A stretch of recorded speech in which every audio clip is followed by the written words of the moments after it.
Perkenalkan, saya Rizka Wayu Sulistiawati akan mempresentasikan materi CPM K5, yaitu mengenai hak asasi manusia.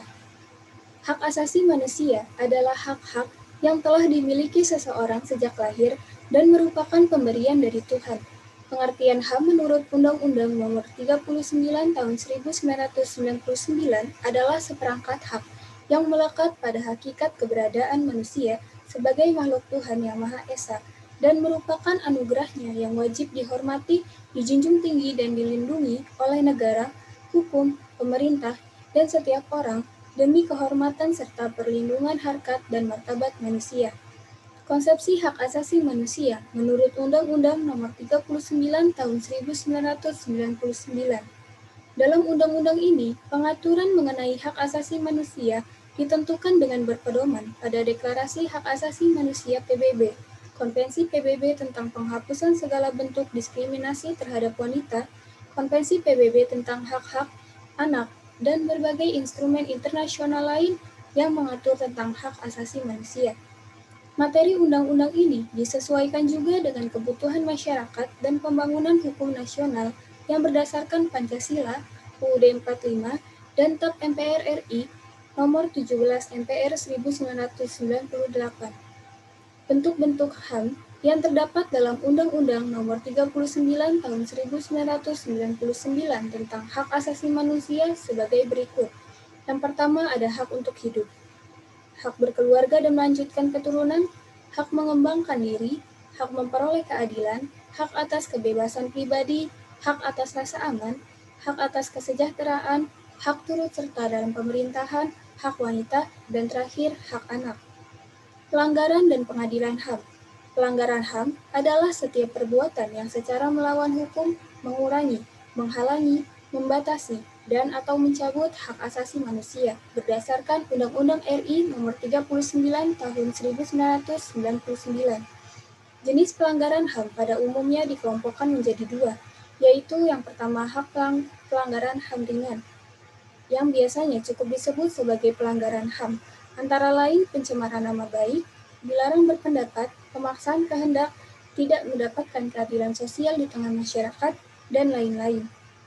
Pelanggaran HAM yang kedua yaitu pelanggaran HAM berat, berdasarkan Undang-Undang RI Nomor 26 Tahun 2000 tentang Pengadilan Hak Asasi Manusia adalah kejahatan genosida, kejahatan terhadap manusia, kejahatan perang, dan kejahatan agresi.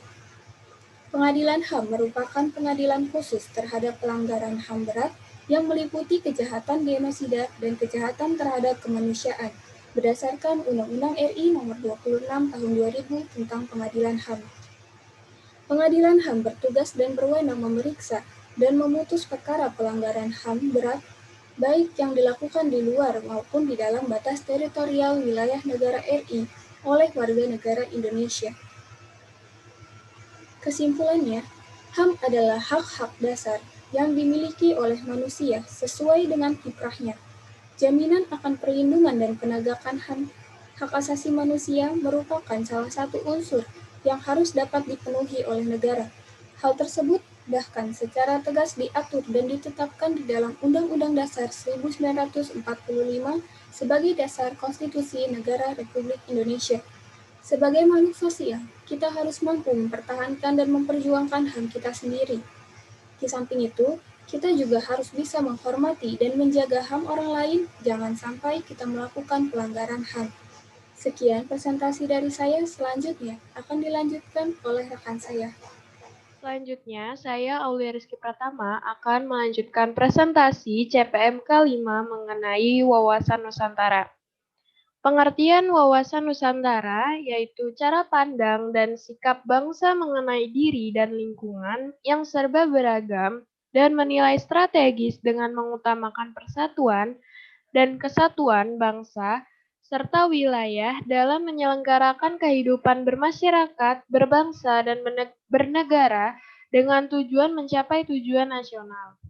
Wawasan Nusantara memiliki dua tujuan utama sebagai berikut. Yang pertama, tujuan wawasan Nusantara keluar, yaitu dengan menjamin nasional dalam era globalisasi yang kian mendunia maupun kehidupan dalam negeri.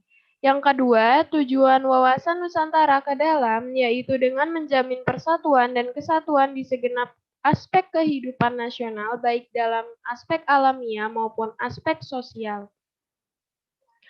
Pengertian asas wawasan Nusantara merupakan kaidah atas ketentuan dasar yang wajib dipatuhi, dilakukan, serta dijaga oleh seluruh elemen masyarakat agar terciptanya perdamaian serta keseimbangan di Indonesia secara keseluruhan.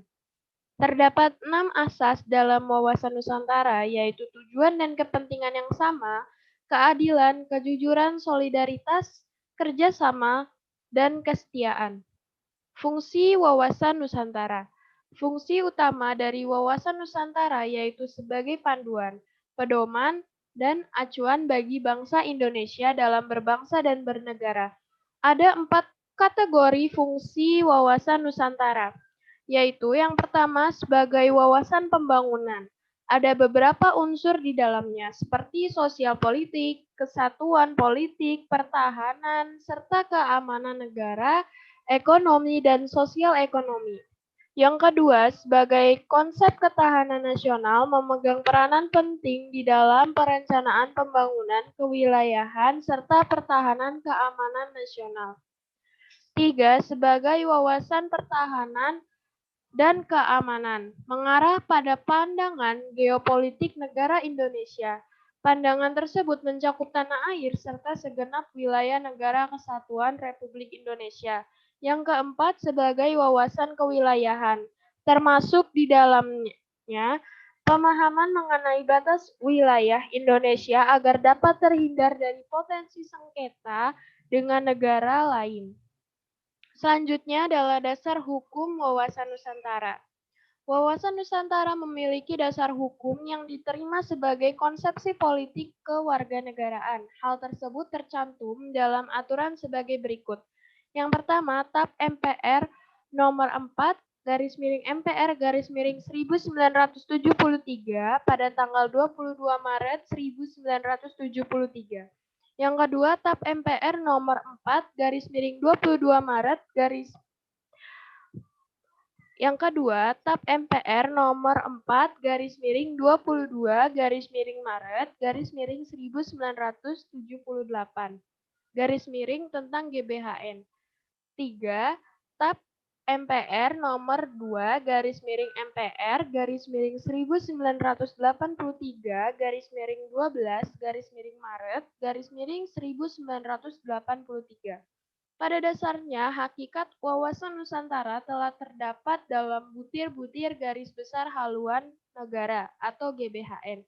Pokok butir tersebut adalah untuk menjaga keutuhan Nusantara melalui cara pandang yang selalu utuh, menyeluruh dalam lingkup Nusantara dan demi kepentingan nasional. Implementasi wawasan Nusantara.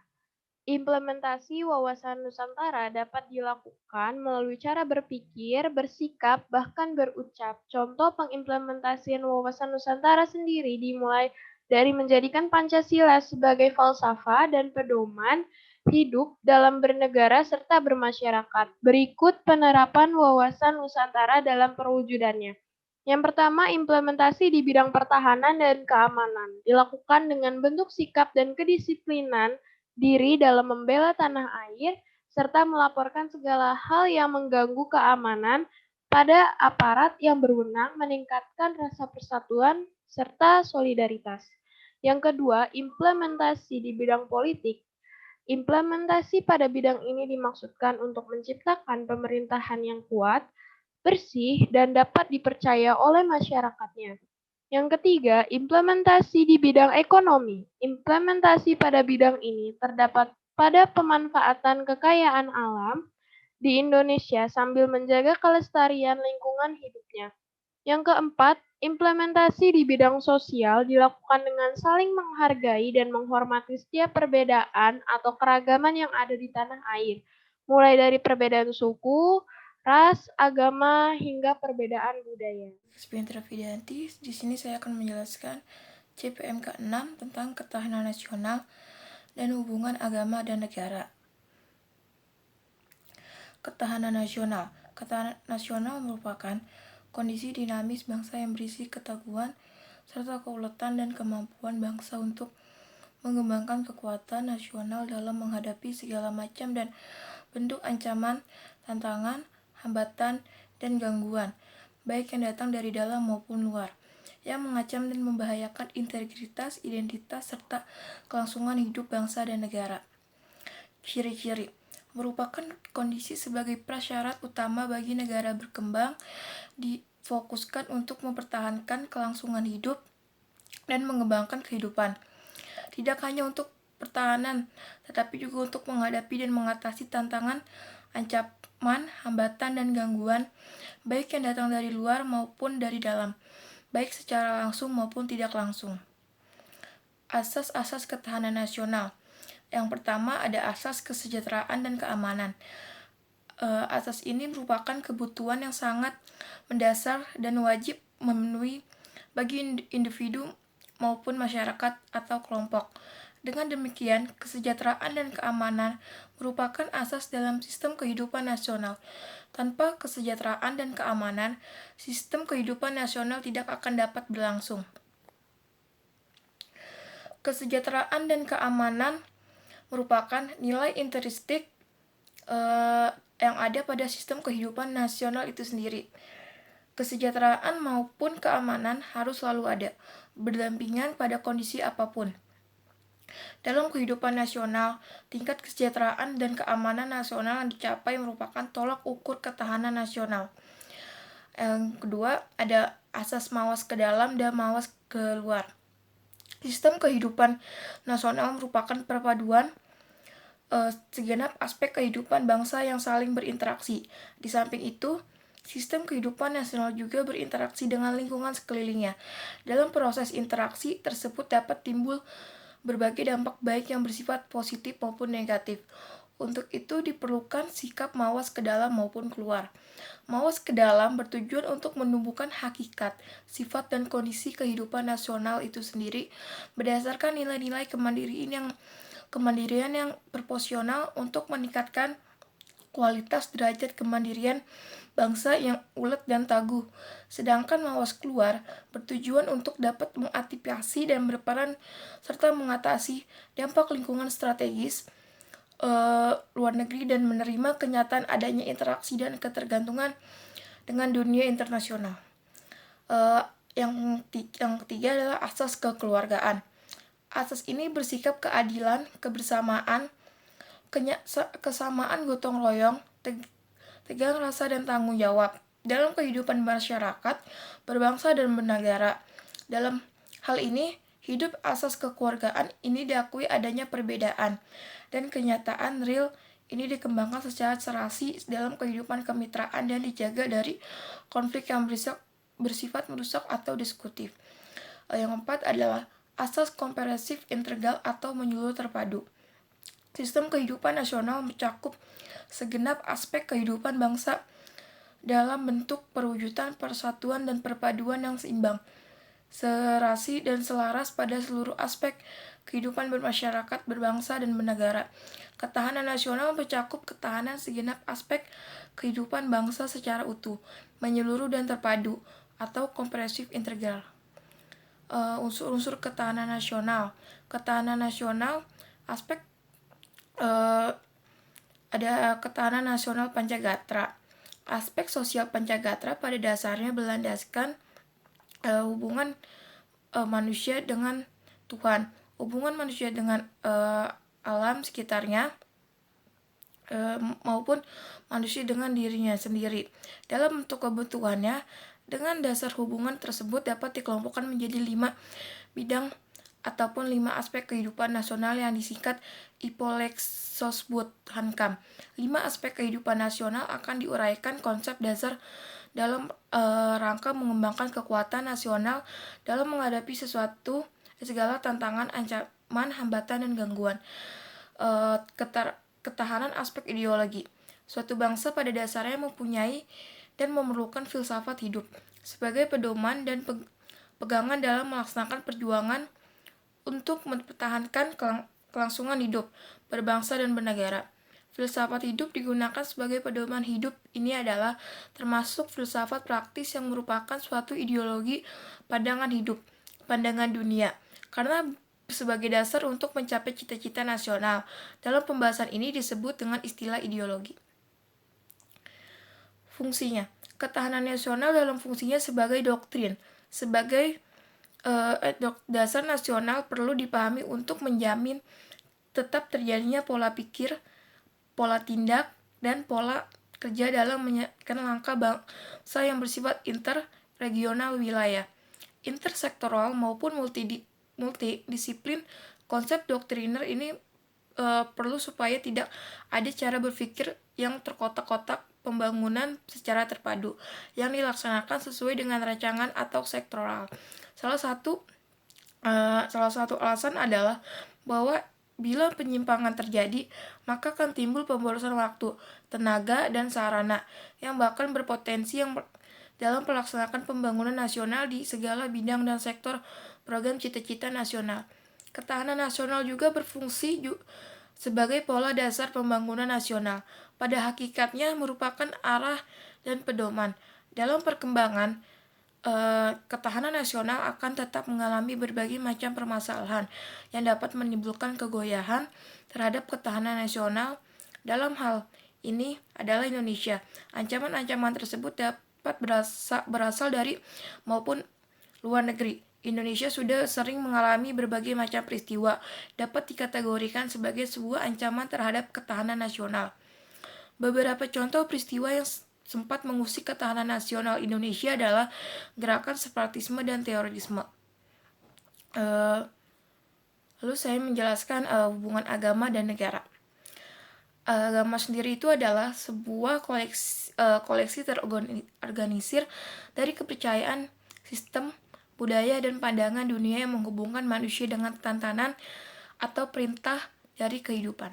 Menurut Kamus Besar Bahasa Indonesia, agama adalah sistem yang mengatur tata keimanan atau kepercayaan dan peribadatan kepada Tuhan yang Maha Kuasa, serta tata kaidah yang berhubungan dengan pergaulan manusia dan manusia serta lingkungannya.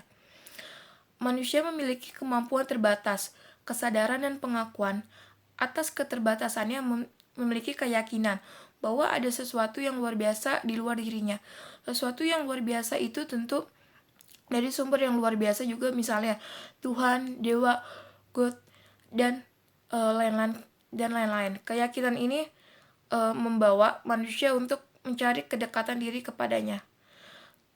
Tuhan dengan cara menghambakan diri, yaitu menerima segala kepastian yang menimpa diri dan sekitarnya dan yakin berasal dari Tuhan, mentaati segenap ketetapan aturan hukum, dan lain-lain yang diyakini berasal dari Tuhan. Dengan demikian, agama adalah pengembangan manusia kepada Tuhannya. Dalam pengertian agama terdapat 3 unsur, ialah manusia, pengembangan, dan Tuhan. Maka satu paham atau ajaran yang mengandung ketiga unsur pokok pengertian tersebut dapat disebut agama. Di Indonesia sendiri, istilah agama digunakan untuk menyebut 6 agama yang diakuinya oleh negara, seperti Islam, Katolik, Protestan, Hindu, Buddha, dan Konghucu. Sedangkan semua sistem keyakinan yang tidak atau belum diakui secara resmi disebut religi. Agama sebagai seperangkat aturan dan peraturan yang mengatur hubungan manusia dengan dunia gaib, khususnya dengan tubuhnya, dengan Tuhannya, mengatur hubungan manusia dengan manusia lainnya, dan mengatur hubungan manusia dengan lingkungannya. Secara khusus, agama didefinisikan sebagai suatu sistem keyakinan yang dianut dan tindakan-tindakan yang diwujudkan oleh suatu kelompok atau masyarakat dan dalam menginterpretasi dan memberi tanggapan terhadap apa yang dirasakan dan diyakini sebagai yang gaib dan suci. Hubungan Islam dan negara modern secara teoritis dapat diklasifikasikan ke dalam 3 pandangan, yaitu ada paradigma intergestik. Paradigma ini mengandung paham atau konsep agama dan negara merupakan suatu kesatuan yang tidak dapat dipisahkan. Keduanya merupakan 2 lembaga yang menyatu atau integrated. Pada paham ini juga memberikan penegasan bahwa negara merupakan suatu lembaga politik dan sekaligus lembaga agama. Konsep ini menegaskan kembali bahwa Islam tidak mengenal pemisahan antar agama atau din dan politik atau bernegara atau daulah. Yang kedua itu adalah paradigma simbiotik. Menurut pandangan simbiotik, hubungan agama dan negara berada di posisi saling membutuhkan dan bersifat timbal balik atau simbiosis mutualita.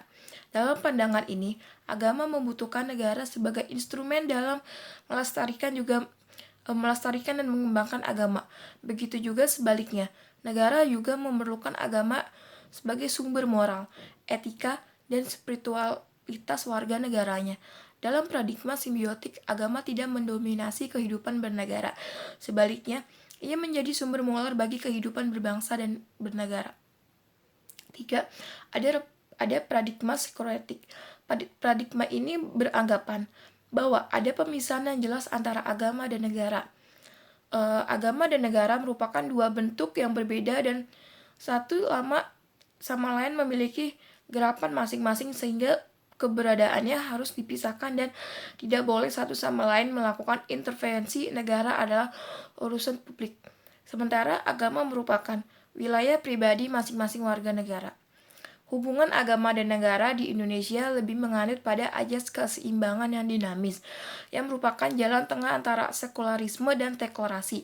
Keseimbangan dinamis adalah tindak ada pemisahan antara agama dan politik, namun masing-masing dapat saling mengisi dengan segala peranannya. Agama tetap memiliki daya kritis terhadap negara dan negara punya kewajiban terhadap agama. Dengan kata lain, pola hubungan agama dan negara di Indonesia membantu apa yang sering disebut oleh banyak kalangan sebagai hubungan simbiotik mutualita. Sekian, terima kasih. Di sini saya akan menjelaskan tentang otonomi daerah dan good governance. Yang pertama, otonomi daerah. Otonomi secara harfiah bisa dikatakan sebagai daerah. Dalam bahasa Yunani, berasal dari kata autos, artinya diri mereka sendiri, dan namos artinya hukum atau aturan. Otonomi daerah adalah hak dan kewajiban daerah otonom untuk mengatur dan mengurus sendiri urusan pemerintahan dan kepentingan masyarakatnya, sesuai dengan peraturan perundang-undangan pasal 1 ayat 5 dan 6 UU nomor 23 tahun 2004. Otonomi daerah memiliki beberapa nilai dasar, yaitu 1. Kebebasan. Kebebasan masyarakat dan pemerintah daerah dalam mengambil tindakan dan kebijakan untuk memecahkan masalah bersama. Yang kedua, partisipasi. Masyarakat berperan aktif dalam proses perencanaan, pelaksanaan, dan pengawasan kebijakan publik di daerahnya. Yang ketiga, efektivitas dan efisiensi. Melalui kebebasan dan partisipasi masyarakat, jalannya pemerintahan akan lebih tepat sasaran atau efektif dan tidak menghamburkan anggaran atau tidak terjadi pemborosan. Asas dan prinsip pemerintah daerah. 1.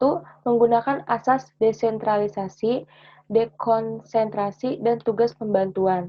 Kedua, penyelenggaraan asas desentralisasi secara utuh dan bulat yang dilaksanakan di daerah kabupaten dan kota. Yang ketiga, asas tugas pembantuan yang dapat dilaksanakan di daerah provinsi, kabupaten, kota, dan desa. Tujuan dari otonomi daerah, yang pertama, distribusi regional yang merata dan adil. Kedua, peningkatan terhadap pelayanan masyarakat yang semakin baik. Ketiga, adanya sebuah keadilan secara nasional. Yang keempat, adanya pengembangan dalam kehidupan demokratis. Yang kelima, menjaga hubungan yang harmonis antara pusat, daerah, dan antar daerah terhadap integritas Republik Indonesia. Yang keenam, mendorong pemberdayaan masyarakat. Hak daerah dalam menjalankan otonomi daerah. 1. Mengatur dan mengurus sendiri urusan pemerintahannya. Yang kedua, memilih pimpinan daerah. Yang ketiga, mengelola aparatur daerah. Yang keempat, memungut pajak daerah dan retribusi daerah. Kelima, mengelola kekayaan daerah. Yang keenam, mendapatkan sumber-sumber pendapatan yang sah. Yang ketujuh, mendapatkan hak lainnya yang diatur dalam peraturan perundang-undangan. Selanjutnya, good governance. Pengertian good governance menurut para ahli. Good governance menurut Loina Lalolo KP 2003, keseimbangan pelaksanaan peran dan fungsi antara negara, pasar, dan masyarakat. Good governance menurut Miftah Toha 2003, yaitu governance atau tata pemerintahan yang dijalankan pemerintah, swasta, dan rakyat secara seimbang. Tidak sekedar menjalankan, melainkan harus masuk ke kategori yang baik. Komponen good governance. Yang pertama, pemerintahan berfungsi pembuat kebijakan, pengendalian, dan pengawasan. Yang kedua, swasta berfungsi penggerak aktivitas ekonomi. Yang ketiga, rakyat merupakan objek dan subjek berperan serta dalam sektor swasta dan pemerintahan. Prinsip-prinsip utama good governance. Yang pertama, akuntabilitas, suatu ukuran yang menunjukkan sebagai besar tingkat kesesuaian penyelenggaraan pelayanan dengan ukuran nilai-nilai atau norma-norma eksternal yang dimiliki para stakeholders yang berkepentingan dengan pelayanan tersebut. Akuntabilitas meliputi keuangan atau finansial, administratif atau administratif, dan kebijakan publik atau policy decision, hukum, dan politik. Yang kedua ada transparansi, prinsip yang menjamin akses atau kebebasan bagi setiap orang untuk memperoleh informasi tentang penyelenggaraan pemerintahan, yakni informasi mengenai kebijakan, proses pembuatan, pelaksanaan, dan hasil yang dicapai. Prinsip ini menekankan kepada dua aspek, yaitu komunikasi publik oleh pemerintah dan hak masyarakat terhadap akses informasi. Yang ketiga, ada partisipasi masyarakat. Prinsip yang menjamin atau menuntut masyarakat harus diberdayakan, diberikan kesempatan, dan diikutsertakan untuk berperan dalam proses-proses birokrasi mulai dari tahap perencanaan, pelaksanaan, dan pengawasan. Partisipasi masyarakat dapat dilakukan secara langsung dan tidak langsung. Implikasi penerapan good governance terhadap penyelenggaraan pemerintahan, implikasi, hasil, dan dampaknya. Apabila dipersiapkan secara matang, maka akan diperoleh hal-hal sebagai berikut. Yang pertama, pemerintah tidak lagi mendominasi atau otoriter, diimbangi oleh peran rakyat dan swasta yang saling melakukan kerjasama dan pengawasan. Yang kedua, pemerintah lebih transparan, partisipatif, dan akuntabel. Yang ketiga, pemerintah tidak hanya melayani tapi juga menjadi fasilitator yang baik. Yang keempat, sistem pemerintahan lebih demokratis, rakyat lebih berdaulat. 5. Pencapaian tujuan bernegara dan bermasyarakat akan mudah dicapai karena ada persamaan persepsi, visi, dan misi. Apabila tidak dipersiapkan secara matang, maka performance dan kinerja penyelenggaraan pemerintahan tetap saja sama atau memburuk, yaitu tidak partisipatif, tidak akuntabel, tidak transparan, tidak efektif dan efektif, dan lamban, demokratis, penuh KKN, dan tidak ada kontrol, dan masih banyak yang lain. Warahmatullahi wabarakatuh. Perkenalkan, nama saya Mita Febrianti dari kelompok 1. Di sini saya akan membahas tentang globalisasi dan hubungannya dengan kewarganegaraan. Yang pertama, pengertian globalisasi. Apa sih globalisasi itu?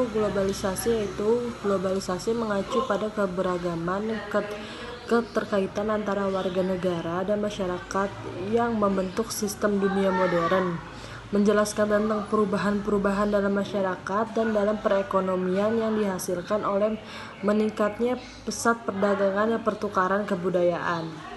Globalisasi memberikan dampak positif dan negatif manusia dampak positifnya mulai dari kemajuan akses transportasi, informasi hingga ekonomi.